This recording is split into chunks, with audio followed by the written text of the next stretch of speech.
Internet's hello, you lovelies. I am just walking out of Supergirl for the very first time. This is going to be a non-spoiler review for the film. Near the end of this review, I'm going to give a couple contexty spoilers, but I will warn you first. It's going to be like a minute of that, but the rest of this is completely non-spoiler. This is a property that is very near and dear to my heart. I've been a part of this journey to Supergirl for about 2 years, and the Woman of Tomorrow comic that this movie is based on is, I think, my favorite.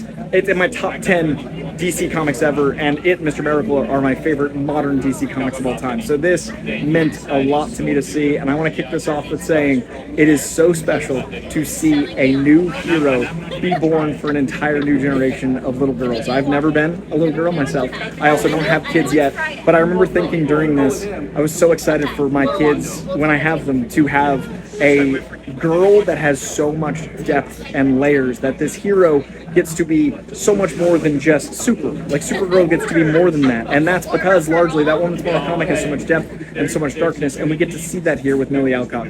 Milly Alcock is incredible in Superman. She steals so much in that very end, and seeing her get to show the depth, getting to see Krypton, getting to see Argo City, getting to see the journey of why she's different than Clark, getting to separate those characters so she's not just a girl Superman, she's her own thing, and she would have such a different experience of how she remembers Krypton, what she remembers, what her life was, all those things, and then the trauma of Argo City, that's going to reflect differently on her, and Milly Alcock is up to the task. It is so special to see what she is able to bring to the sadness, even when she's being heroic, when she's able to elevate moments that are levity, but still with just sorrow and brokenness, and the arc she gets to go through because of that. She's not in the same place at the end of the film as she is at the beginning, and there's not a surface level understanding. It's an actual character study of the film. So very impressed with her acting, very impressed with those details. On top of that, the directing here is from Craig Gillespie, who brought us things like Dumb Money, I, Tonya, Cruella, so many things that, and I bring those up in that order because it has a surrealism and heightened reality, but with grounded circumstances. And my favorite of his films, Lars and the Real Girl, is almost absurdist in its comedy, but it's so human because of the choices made, and he brings some of that to this too, while bringing full summer blockbuster action set pieces. This is a summer action spectacle that you'd want from like a movie released in June, but it never lets its foot off the gas. There are moments where, I guess that's not fair, there are moments where it lets its foot off the gas to traumatize you emotionally, but the actual action through line of vengeance stays at a crazy tilt throughout. So really impressed with the directing of the action, really enjoyed the bombast. I want to speak to some of the actors before we get into some of the other depths of trauma, but Jason Momoa, born to play Lobo, it is interesting to watch a film that you're like, well, yeah, that makes total sense. Like, he's Lobo, and there he is, being Lobo. Like, it's almost like a mental plug and play where it's like, yeah, that makes total sense. Milly is so good opposite him, and there's depth that I never thought between Lobo and Supergirl that I thought was really fun with how they would have different worldviews, and that's brought out through Ruthie. The little girl that plays Ruthie is sensational. I think Milly Alcock has a huge future in front of her, especially in the DCU, but like outside of that, this is such a good showcase of her. But this little girl is full of so much depth and honor and so much history behind her eyes and so much just gravitas that I'm really excited to see what she does next. Two highlights of the film for me. These guys are in the trailer. This is not giving it away. Dave Corenswet and Dave Krumholtz. David Corenswet has some of his best, like, you've seen scenes in the trailer. There's so much just earnestness in his Superman, and it's so needed for the juxtaposition of what Kara is bringing with her trauma. So you've seen the moment, but there's a little bit of extension, and you just need those moments. The gosh golly gee energy of Cornsweat is so delightful here. And then Krumholtz, he's a nerd getting to finally play an ultimate nerd. I love the amount we get to see the difference in this mythology's Krypton, this mythology's Argo City, and those things based, again, off the Woman's Tomorrow comic, but it's the emotionality of the paternal energy and the emotionality of the sorrow and the science and the intelligence that Krumholtz brings. That's amazing.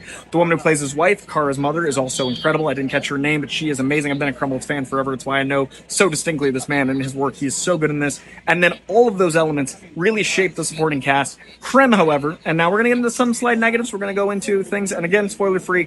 Krem, they did change from how I see Krem. Krem, to me, is a fantasy swashbuckler, and the beauty of the worlds in Bilquis's art, and there's some fun Bilquis stuff here, but the beauty of the worlds in Bill Quist's art juxtaposes the trauma in a really wonderful way. And likewise, to me, Krem, looking like a cover model Lothario, not looking like that and looking more traditionally like a cyberpunk bad guy, does undermine Krem a bit for me. That did hurt because I think Matthias Schoenaerts is the right person to cast. They just changed his appearance, and I would have cast Matthias Schoenaerts as him. So that did change some stuff, and that does affect the Brigands a bit. They have to shorten some things that definitely affected my experience being a fan of the comic. This is the only time I would say this, but I think you should read the comic second. I think this is a movie you should see first, then read the comic, because it's going to feel more like an extended cut. I never recommend people watch the short version of a movie, and then, sorry, the long version of the movie than the short one, because you'll know all the scenes you're missing. Likewise, you shouldn't watch the 3-hour cut and then watch the 2-hour cut and be like, oh, that's gone, I'm affected. I would not read the comic and be as versed as I am before watching this movie, because you'll be thinking of that the entire time. But you should read the comic because it's one of the great modern DC comics. It's one of the great DC comics, period. But I'd read it after. I definitely recommend it. Please check it out. It is truly sensational. Tom King and Bill Quist, but I definitely found myself thinking of that. Now, Ana Aguara, the writer of this, had to do a lot with making Krypto a different kind of anchor in timing. It had to do a lot with the Brigands having a different motivation, had to do a lot with incorporating Logo in an interesting way. So I don't fault the writing, and I don't fault the fact that, you have a 2-hour film versus an 8-issue comic, but I do find that me thinking of that pulled me out of it a lot. I do find that some of the action, I was very like, oh, look, spectacle. I want to go back to Krypto. I want to go back to Krypton. I want to go back to the emotion. I want to go back to those things.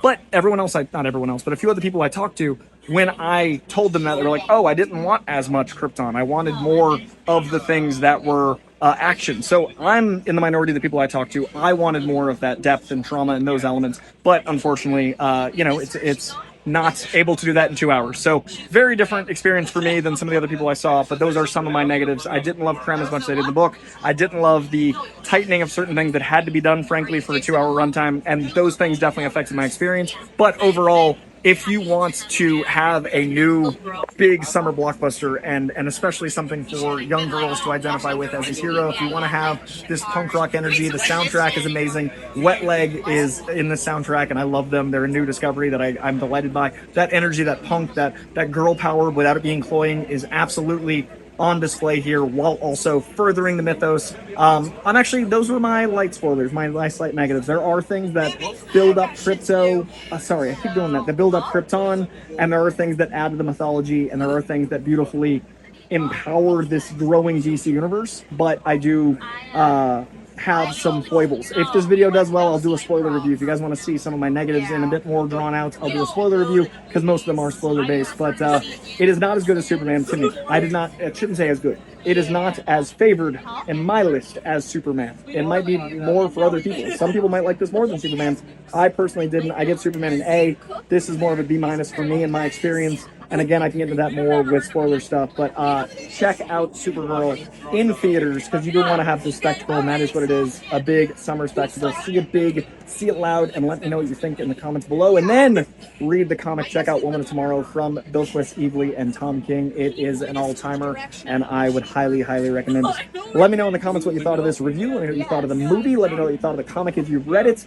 Let me know in the comments. Leave a like on this one. Please also subscribe to my channel. I'd appreciate it dearly. And let me know if you want to spoil a review. All right, I appreciate you guys. And yeah, let me know what you think of the DCU so far.